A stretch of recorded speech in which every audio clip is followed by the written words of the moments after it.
Hello there guys and welcome back to the channel. So yesterday I noticed that Kebab has sent out potentially their ballsiest and most bold and brave survey yet. And for today's video, well, I am going to be answering it as honestly as I can. To be clear, I have no problems giving praise to Kebab where I believe praise is due.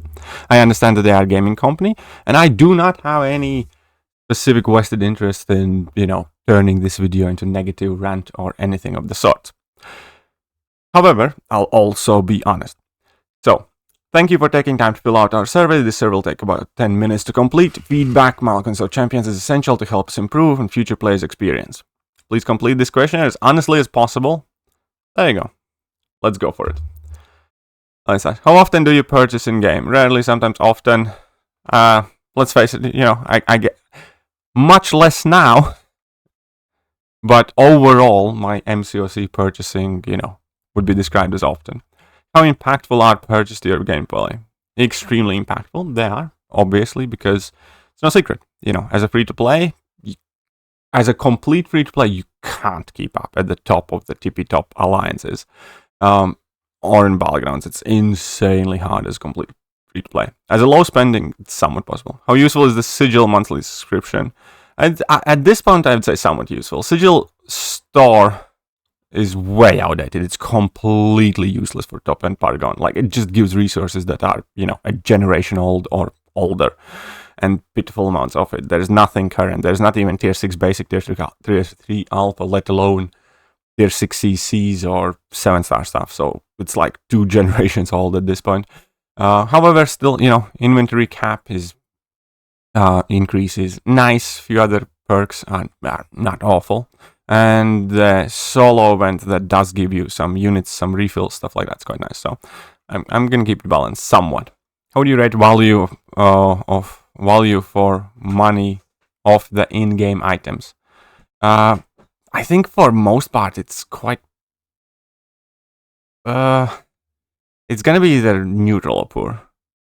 I'm not saying it's necessarily a great thing, and here I'm saying it because if buying and spending money would have much more value, then it would just create a bigger gap, because then it would create a bigger gap between low spenders and no spenders at all, and people who spend a lot. So there has to, in my opinion, there has to be like a good balance of the amount of rewards that you can earn versus the amount of rewards and stuff that you can buy. There just has to be a balance for game to survive. I think overall, though, the game has gotten too expensive, so I'm gonna put poor value. Even when we seemingly get a lot of stuff, it is a lot of money. So I'm gonna change that to poor value for money, and that downgrade is because they continuously increase the amount of money they demand from us, and that in essence devalues the stuff that we buy from it, because they could have offered the same amount of materials as they did in July 4th for the prices that we had before. What factors influence your decision to make or not make in-game purchases? Whether I am seeking specific resources and whether I believe it is a decent value. That's pretty much it. Relic stuff, I just really don't care even if it's a good value. It's super easy to pass on, like relic offers or stuff that 6-star awakening gems for me and whatnot, or like 6-star shard offers these days. And yeah, whether RNG is involved. Oh yeah, that's also whether RNG is involved or I get guaranteed value. There you go. I think that's a decent answer. As I said, we're trying to answer these honestly. Where do you go to find out about new offers? MCOC store in game. That's what it. I'm just, log in daily, so I just checked out. Where do you purchase offers? In-game store. I mean, both, I guess. How efficiently do you inform you about new bundles and offers? Extremely. That's like one thing they do. they send like game notifications, and there's like pop-ups that you can't really get rid of, and you know, information about offer has never been an issue. I'm gonna put it like that. In between the in-game mail, the pop-ups that you have if you have notifications enabled, and in between, you know, all the red number marks around the store, shopping cart icons, everything else. Like, yeah, I don't think I have ever not noticed an offer. How useful are the offers presented in the game? Well, they are extremely useful. You know, just facts. You know, that's the reason why free-to-play players in this game are struggling as much, because what other items or bundles would you like to see added to the shop? Kind of items or bundles? I mean, I think we have enough. But, yeah,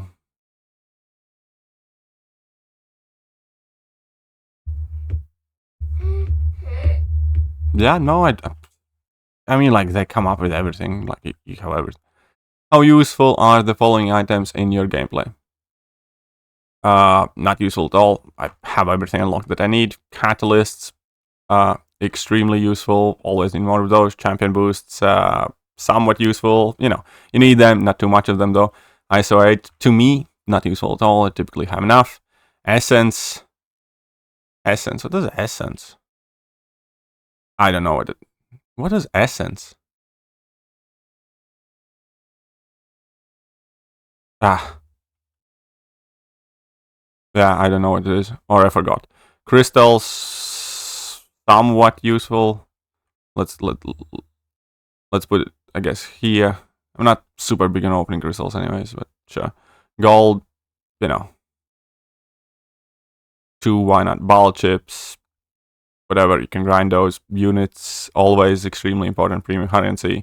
Health potions, don't really need them. Revives, hardly ever really need them. Energy always appears from somewhere. Incursion artifacts, not something I'd ever want to see in an offer or spend much money on.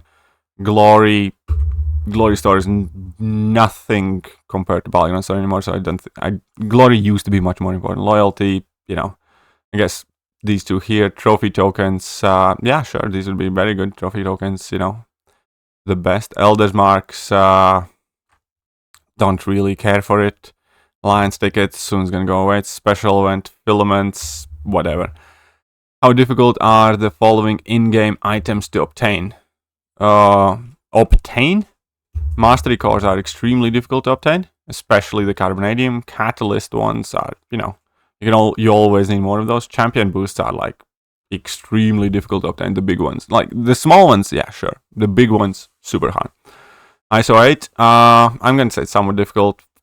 That's primarily solidarity, because I know if you're not spending at all, it's not easy, you know. I'm gonna put like here. Essence, again, I don't know what it is. What is essence? I'm just blanking on something. I'm getting old.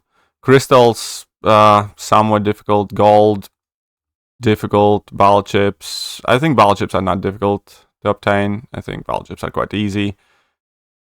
Units are quite difficult because it takes quite a lot of time. Yeah. Health potions, middle, revives, mid. There you go. Incursion artifacts. I think incursion artifacts, there's like hard caps and limits. So does it go with this? Loyalty somehow seems to always come easier. It's like one of those things that they throw in quite a lot with many things. Trophy tokens, I don't think it's too difficult to just, you know, play Battlegrounds. I don't think trophy tokens are hard to obtain. Elder's marks are extremely difficult to obtain at meaningful quantities or competitive quantities. Alliance tickets you can't obtain. As in, like, okay, you need trading resources, but whatever. Special event filaments, whatever. There we go. How you ever stopped playing or reduced your gameplay due to scarcity of in-game items? I'm gonna put it yes here, but that's mainly for my like alt account experiment, which is basically why I stopped playing my alt account completely, because it just completely sucked the fun out of it when I had to, you know, endlessly grind for ice on gold. How does the cost in-game items influence your decision to continue playing the game? Very strongly. That's it. game economy goes to crap, like, I don't want to play. As simple as that. If game economy, if we get like another Cyber Weekend is as money-hungry, predatory, mandatory, rewarding, and expensive, for instance, and they continue this trend or increase it, I just don't want to play. Would you be more likely to continue playing the game if there were more affordable in-game items available? Yeah, probably. I mean, ideally free, but yeah. Please rate overall fairness of pricing. I think it's very unfair, especially around. I'm good. I'm gonna put it unfair. I'm not gonna say very unfair, but it is unfair, especially considering how many different country economies work and how the pricing works in there and what relation of a game item has in between an average monthly wage. Yeah, I mean, I think in general these gotcha games are extremely unfair and are extremely dependent on the country that you live in and general circumstances, and also obviously your life cycles. Looking ahead of the next year, how would you describe your economic outlook in terms of ability to spend in game? Negative. Definitely negative. Yeah.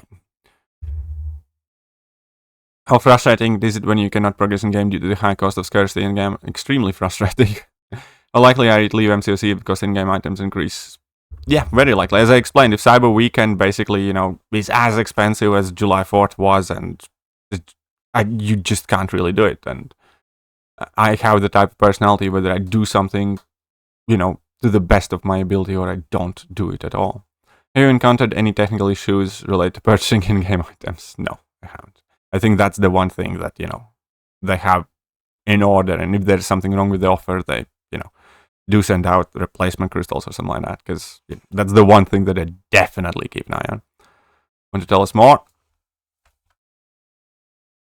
July 4th sales took things too far and got far too expensive. Such a trend price point for all offers is not sustainable for anyone but mega whales, and that was always meant to be gifting and not other sales days.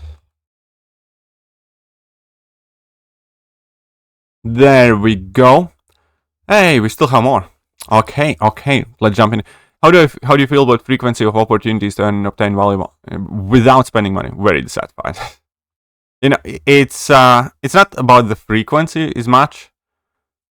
It's more about the amount. It's the fact that you can spend $50 and offset an entire Alliance War season, for instance. It just seems extremely uncomparable. The amount of effort required to offset like $50 or $100 offer. Like, the entire monthly side quest or monthly event can be just replaced with a single $50 credit card swipe. It shouldn't be like that, in my opinion. You feel MCOC is becoming too pay to win due to the cost of scarcity? Yes, it's definitely far too pay to win. Would you like to share any additional feedback comments regarding the cost and scarcity? I'm gonna type in what I just explained. $150 offer often offsets an entire month of Alliance War or an entire monthly event plus side event in terms of top and resources. It feels extremely unbalanced. How important is gifting to your gameplay? Not important at all. I have always said I wish gifting was never a thing. I understand why it is, but I have never been like, major saver for gifting events, and on a personal level, these gifting banquet events, stuff like that, I wish they never exist. Again, I understand why they do. It's the whales holiday and stuff like that. I just, I just don't like them. I think they always damage the community. What is your name? What is your email address? And what country are you currently located in? I'm going to leave that for off the screen bit. I promise I will fill it in. And, well, let me know what you guys think about this survey. I answered as honestly as I could. Let me know what are your thoughts about this. And I will catch you guys soon. Bye.